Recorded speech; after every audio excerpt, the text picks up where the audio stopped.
Well, I said, that's all right, that position comes up every year. Sorry, Steve. Knock on wood, we've been very fortunate this year. We love you, Billy, I'm just talking. I don't know. 40 years old. I'm waiting on Forgot about that one.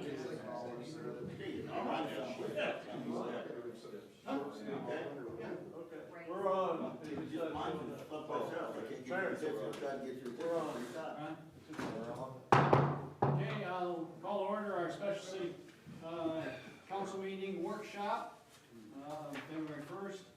Second item on the agenda is discussion and possible action to approve agreement with the Fire Recovery LLC for fire service billing. Chief, have you taken that? Yeah, a lot of this kind of all hangs together, so I'll try to find the correct slide to go. Okay. Oh, there we go.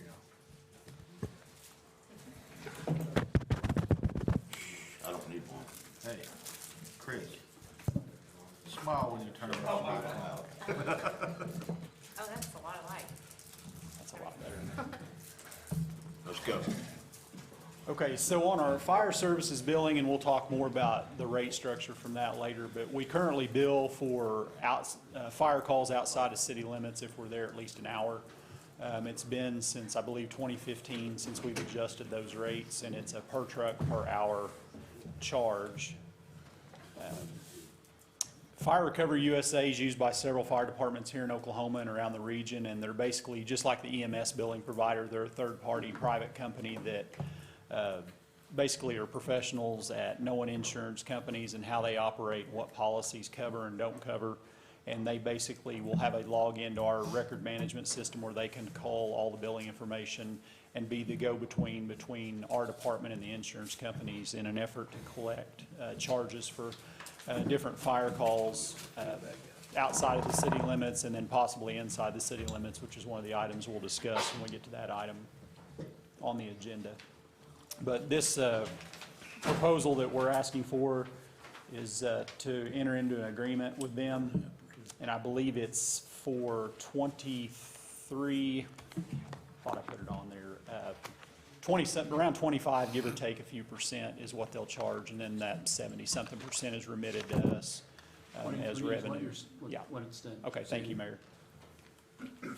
Basically, that 23% of collected funds is what they charge for their services, which is similar to what we're doing on the EMS side as well. That's pretty much the industry norm. But you think they'll do a better job of collecting than we do? Yeah, it's kind of an added So thing it that might Kim's end up office being has. Oh, it should be revenue positive for us, because right now it's up to us to pull that data every month and figure it out and send it to Kim, and then her office has to try to track it down and bill it. And we send it to the responsible party, not the insurance company, because we don't have those contacts. deal And with it. these people, they know all the people at the insurance corporations and who to go to and what policies cover what and what they don't cover. What pocket of money they can get something out of it. Yeah. And it's 23% only on what they collect, so we're not out any money if they don't collect anything. Chief, as I remember you mentioning, Stillwater goes through them and some other cities? No, it's Lawton, Okay. Durant, Calera. There's a good handful in Bryan County that use it. Elk City and Lawton are the two more up this But you direction. had hard numbers of how much Yeah, their prices increased. Lawton basically didn't bill at all for a lot of their calls, and they went to this, and it's been a good revenue generator for them. And one of the things they started billing for where they were seeing a loss, where now they're seeing some revenue, is some of the rate adjustments we'll look at when we get to that agenda item that we're not charging for currently. Chief, do you recall what, last year, what our billings were versus? Oh, our on the fire collections? side, not less than $10,000. Okay. Yeah, Collected yeah. Yeah. of how much? Couldn't tell you right offhand, honestly. We don't have a lot, because a lot of these rural fires, $100,000? we'll run it, this is for No, fire that's what the stuff. insurance company discounts. Yeah, we'll run out there and put a quick grass fire out. We're out there 20 minutes, and we don't bill for that unless we're out there at least an hour or so. Insurance company discounts that. That was Where the ambulance? Yeah. Yeah. But this is just fire? Yeah, this is just fire. Okay, Yeah. okay, I'm sorry, I'm confused. It's okay. It all kind of meshes He had together. COVID. so. It's on the I next had one. COVID, I sat next to Brian. I'm confused. Just blame it on COVID. Okay? So anyway, this first agenda item is to approve this agreement with Fire Recovery USA. We'll talk about the actual billing rate structure in a different item. Okay, any questions of Chief? On the savings end, we're not we don't save a position. We just save not a few hours, more than a few hours, but Yeah. we certainly save some hours that can be Save some used life elsewhere. Yeah, it's one more thing on her and Jesse's plate Yeah. that they Well, have. and what I'm hearing, we collect more money, so. Yeah, that's all we That's the key. Okay, Yeah. So moved. all right. Okay, No, she still has to. I'll entertain a motion So moved. and a second. We have a motion and a second. Any other discussion? You know how to vote. Yeah. Submit your votes in. I'll vote Ryan. See the votes. Unanimous approval for those present to enter into that contract with Fire Recovery USA. Item number 3, discussion and possible action to approve proposal with Data Mass Corporation for EMS billing. Yep, and I don't actually have anything on the PowerPoint on that, but this is basically an agreement to enter into with a collection service on the EMS billing side. We entered into the contract with EMS Management Consultants for actual billing for EMS last fall. That just took effect. We do not have a current agreement with a collections provider. In the past, the city has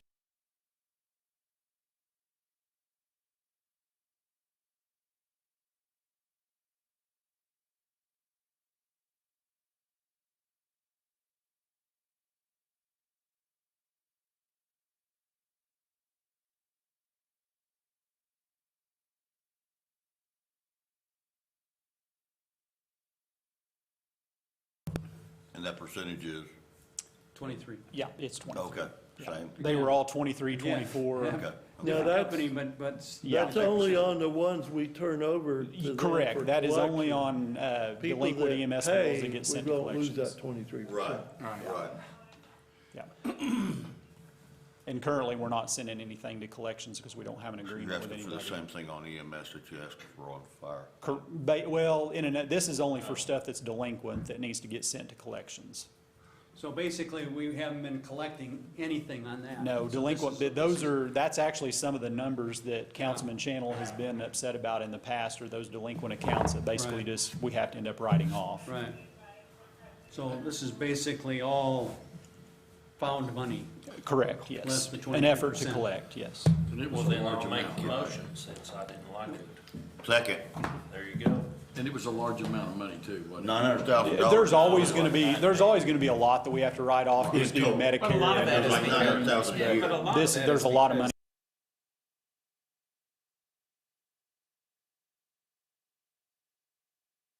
Conversation I'm going sorry, on. I'm sorry. We're talking about the same thing, though. We're just not listening to the same. Keep the meeting in order, Mayor. There you go. I apologize. I will fix you. I apologize. Sorry. All right. I'm standing in the corner. All right, so, did you get your question answered? Yep, you answered it. Okay? And did you two finish your conversation? Yes, we did. I appreciate that. Okay, now I'll entertain a motion. Don, yes. I make Second. the in a motion. second. Yep. Did you make second, Jim? Okay, we have a I did, motion and a but- second. Any other discussion or questions? Submit your votes. I'll vote Ryan. See the votes.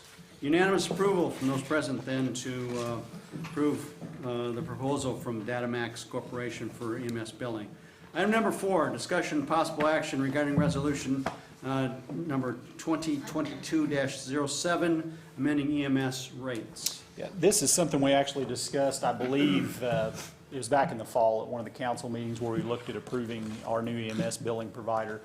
And we were finally able to do a little more research and bring this back to you guys to look at amending our ambulance billing rates, which we have not adjusted since 2016. Currently, this kind of shows what we currently charge, which a basic life support rate is $787. An advanced life support rate is $855, and then we charge $15 a mile. There's also an attachment in your agenda item that we have about 3 or 4 pages of smaller incidental charges. Industry standard has become to go away from those, raise your base rate and charge mileage, and then maybe have a couple of small incidental rates, but right now, we've got every little thing itemized out. First thing, Medicare, Medicaid does not pay those. They pay your base rate, they pay actually, they pay their rate and their mileage, regardless of what you charge, and that's all they pay. Many of your private carriers have now gone to where they'll pay your base rate and your mileage, but they won't pay the incidentals. So the standard around the country has been to raise the base rate to try to all-encompassing collect all your charges you're issuing out in an effort to collect it from the private carriers. So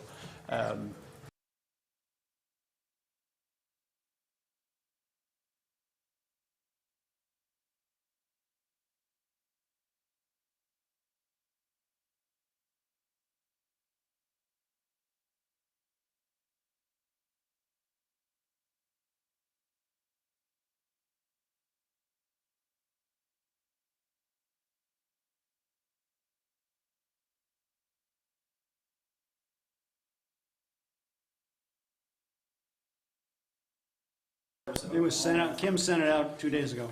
Right. Thank you. I just don't have that email on this, No, thing. we don't have, sir. You want mine, Brian? I No, don't thank have one you. at all. I'll find it. It's in the packet, right? No, this one right here. Got it on the left. it was sent out by It's not in the email. packet, sent separate. It All right, was charged when I so- left the house when it did. The attachment I just handed out to you basically shows some of the larger EMS services here in the region and the state. Several of those are fire-based EMS services, just like we are, as well as IMSA, LifeNet, which covers Stillwater, Western Payne County, and it shows what they currently charge. And then we will talk about what we're recommending. Doesn't tell what we charge. Got this clicker. So a lot of them are significantly more than us, huh? Correct, and the reason being, sir, is they've already done what we're doing now, and that's going to a higher base rate. IMSA kind of started it in this area several years ago and went to a higher base rate, and a lot of the services have, like one might imagine, follow what Big Brother does. It seems to work for them, so. And I think Broken Arrow is on there. They are actually looking at raising theirs again. According to their chief. Not much. He said probably $100 per each Leaving it category. back now. Yeah, they're trying to recoup the cost for their services. Their guys What- are paid very well over there. What's ALS and BLS? BLS is basic life support. ALS is advanced life support. Advanced life support? Yeah. Okay. On the screen. I was looking at this. Not trying to muddy the water or anything, but did we ever look at, like the Village, for example, they charge X amount of dollars On their water bill? Yeah, And so it's- currently, LifeNet does that in their participating communities. They serve like Stillwater, Morrison, some of those towns. IMSA does it for all theirs. Kim and I have talked about it in the past. We've never really had a good method for operating that. It's a subscription-based service, is basically what it is. The new billing company that we just started service with, EMS Management Consultants, they have offered to operate the subscription service for us if we do one in the future, but we wanted to get this out of the way. And then once we kind of get our feet wet with EMSMC and see how things go, we'll come back to you guys potentially with a subscription. Because it would actually generate a pretty Right. decent amount for capital. Exactly. Because not everybody's gonna use it. No, and like Leroy and I have talked, we're gonna have to replace another ambulance fairly soon. And the money's really not there right now. So that would be a good sustaining revenue source to maybe put for a Yeah. dedicated capital fund on the EMS side at some point. Just a thought, I mean. Chief, I noticed on your next submission that you also tied increases in billing to CPI, but you didn't on this. No, Is there- and the is there a thing reason is, for that? on the EMS side, so much of that is typically tied to Medicare and Medicaid rates. They change it, your work history, you know, that stuff changes every year with the way they allow charges to be. So we haven't adjusted these since 2016. Leroy and I's idea was we would get these back to where they need to be now, and then every year or two, we will revisit them, see what the current Medicare and Medicaid rates are, and then bring back an adjustment if one is so needed. Okay. So we're really reacting to Medicare. Correct. Medicaid. And it's a lot easier with going to a larger flat rate to adjust them than all the little incidentals that we currently have in the Why billing. couldn't we set it up to automatically adjust based on the Medicare rate? We could. That'd be a whole lot. That's just not easier. something, the EMS field really hasn't gotten into that, but the fire side has for whatever reason. And I think a lot of it is because EMS rates are so tied to the Medicare, Medicaid standard that it just, everybody sits and sees what the federal government does and then adjusts accordingly. The higher base rate would probably be better because like when they're out on an accident or something, all those packages they go to open, I'm sure there's some of them that gets missed and we never even bill anybody for it as to Yeah. whether, if we just make it all in the base rate, Yeah, I that like that. covers I like all of that. it. Yeah, this is a lot more totally encompassing of the supplies we use because drugs are pretty good because we have to record those and do signatures on them. But like Councilman Channel said, some of that smaller stuff like a package of gauze, we may use 3 of them and only write 2 down just because in the heat of the moment, you don't think about Neck it. So, braces and all that stuff. yes, Do we Well, have that a makes no transport charge? we currently do and we're not proposing any change to that. How much is it? $175, and that's only if we provide treatment. Like if it's a diabetic patient, we go out, give them some dextrose 50 or something similar, get their blood sugar back up and they're fine and we go. That at least lets us recoup a little bit for our time and our supplies. Right, right. The one thing that we are proposing to add though that we do not have now is this lift assist charge. We're proposing to add $100 for a lift assist, and basically that's if elderly person or handicapped person falls out of their chair or needs help getting from the toilet to their bed or the floor to their bed or something like that. We get inundated with calls like those every day. We don't charge a dime for those currently, and they're actually very taxing on our manpower, and a lot of times we get what we refer to as a frequent flyer, somebody that we go on repetitively for the same like thing. you guys. And they basically use us as their own personal moving company to come move them from the bed to the couch and back and Yeah. forth. So this would at least allow us to try to recoup a little bit and maybe somewhat stall the dependency on us. To call you. Exactly. Yeah. So on the sheet that Kim had sent out, she also identifies the, here's a copy of her. She also identifies the Medicare allowable. Correct. So we're looking at for ALS, non-emergent, $1,300. But Medicare allowable is less than $300. Yeah, we get what they get. I mean, but private carriers will pay what we charge. Okay, all right. So that was gonna be my question. Yep, Medicare, Private care. Medicaid, they set their rate, they set their mileage rate, and that's Not much all we we can do do. with Doesn't that. matter if we It bill is them what it is. $20,000, they're gonna But- send us. So But like, that is a good example of, even though you've got a collection agency, that when it is a Medicare, the difference between that 1,300 and that 276 will never collect. So there will always be uncollectible. It Yeah. just may not be Yeah. as big. right. Correct. There's always gonna be that number there, which is what I was talking That about. we have to write off. Part of the problem we run into, especially in a lower demographic level that we have around Logan County in some areas, is they don't have any insurance at all. And they call the ambulance sometimes frequently. They get taken to the hospital and, you know, they may have Medicaid, they may have nothing, and we don't get a dollar from them. And they may have a little bit of money. Right now, we have no means with a collection agency to chase any of that down, so. Okay. So what do you want us to do? Okay, You want to increase his rate. Yeah. No, I get it. The resolution has an attachment to it that has the proposed new rates to it. It should be the second page.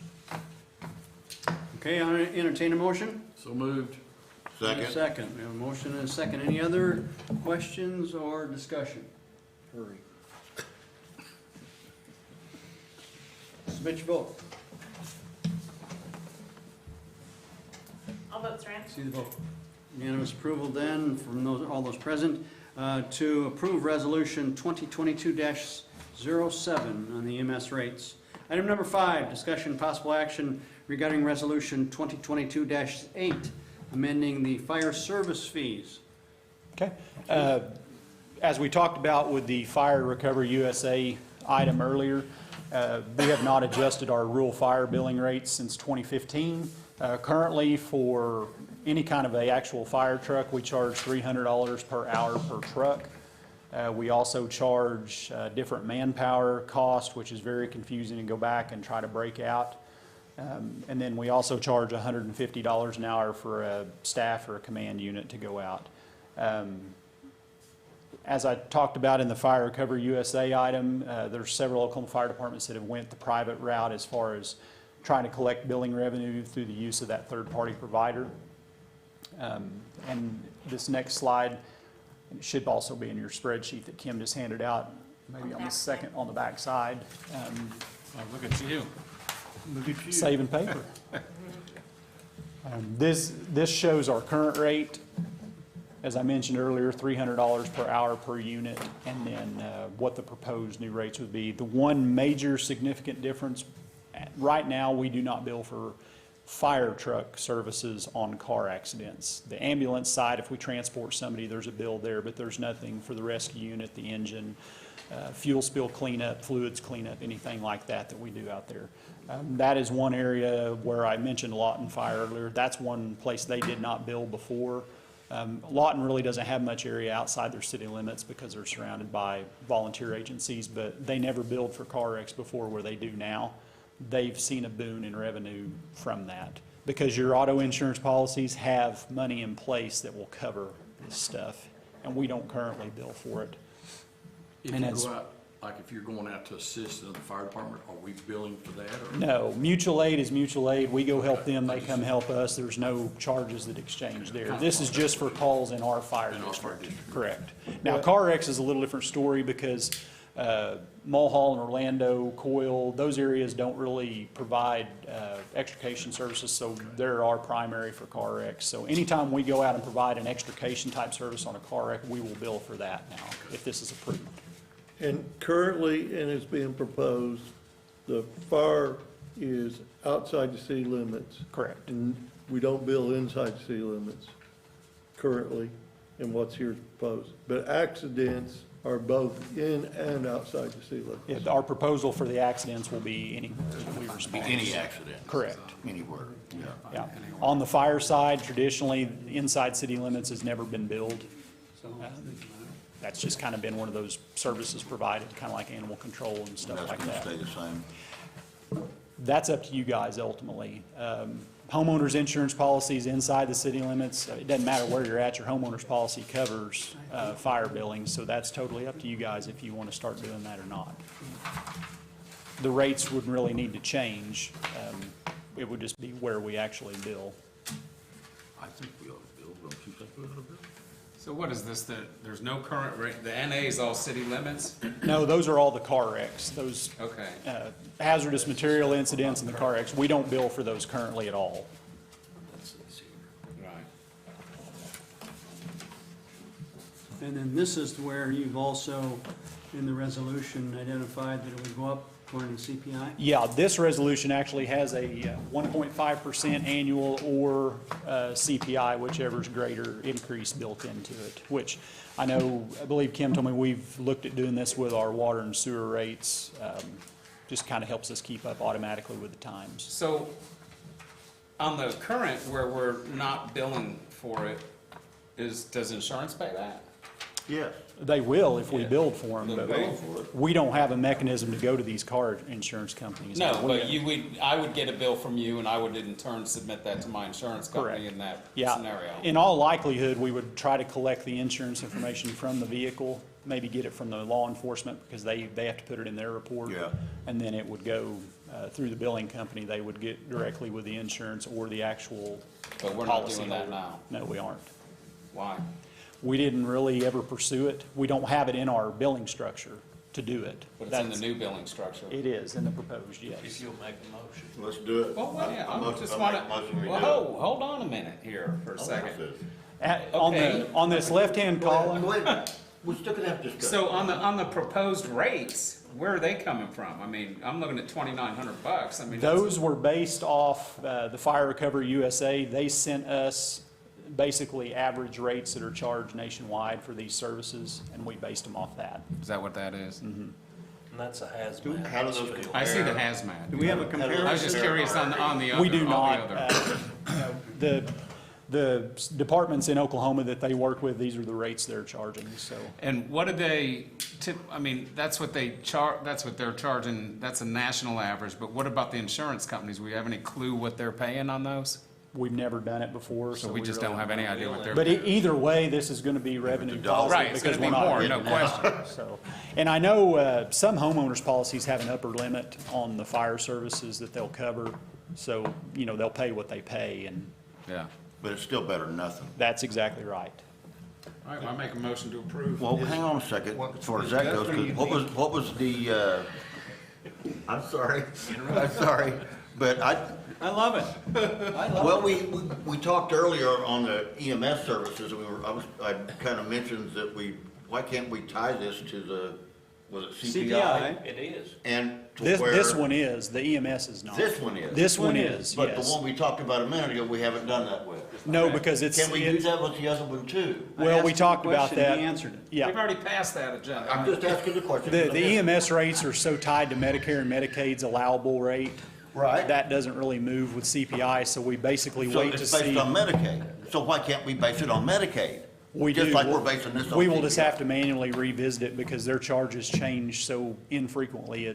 Sometimes it's every year, Right, but I don't want sometimes you to it's have to during come the back year. and ask us to vote on this again.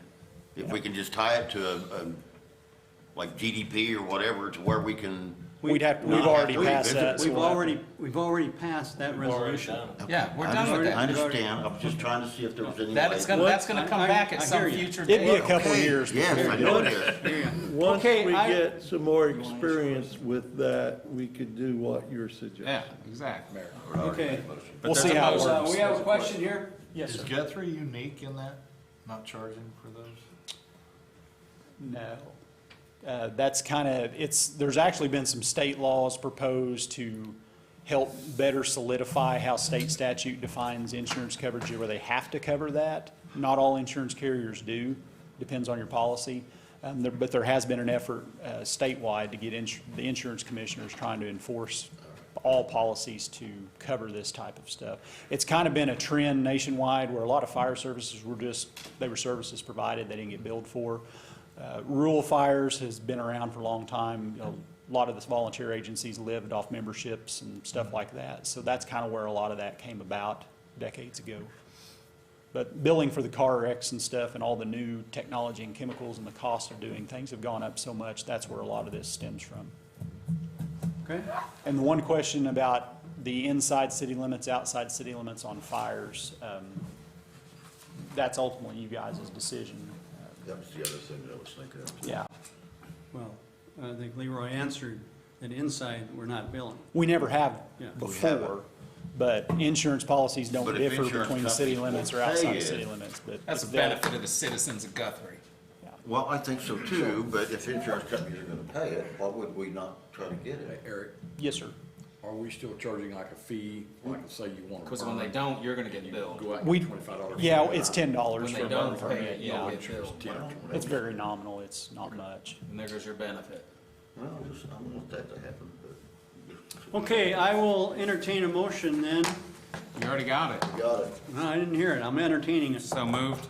In a second. I'll second it. Motion is second. Any other discussion? Submit your vote. I'll vote Trent. Let's see the votes. Unanimous approval from those present to approve resolution 2022-08. That being the last item on our workshop. Hey, look at that. We can roll right into our We are council. adjourned. Public Works. We can roll right into Public Works meeting. So we got a question about that. Since we publish our annual date and time of our meeting,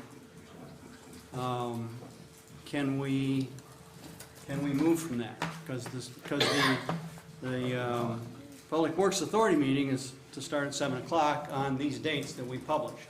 And so, And that is a legal question. This could, the primary purpose this serves is when we get to 7 o'clock and we're not finished with the workshop, we don't have to stop and recess the workshop, call the Public Works Authority meeting to order, then turn around and recess it, so we can go back to the workshop, call it back to order, finish it. So it allows you to just continue to go on, because if you're here at 7 for Public Works and we're finishing up the other meeting, no harm, no foul. If you indicate that the meeting starts at 7 when you publish it and you start at 6:30, some people may not be here at 6:30 when we start.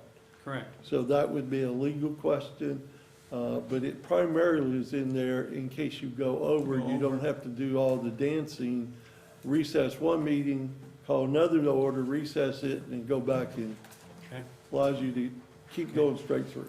Our legal expert, do you concur with that? I concur with that. I also think that those 7 o'clock times are published in advance of the beginning of the year, the dates and the times, and I think that we don't wait till 7 o'clock to our 7 o'clock meeting. If we had multiple meetings beforehand, like sometimes we do, I think those could all roll together, but I think the city council meeting, as published by statute, requires 7 o'clock.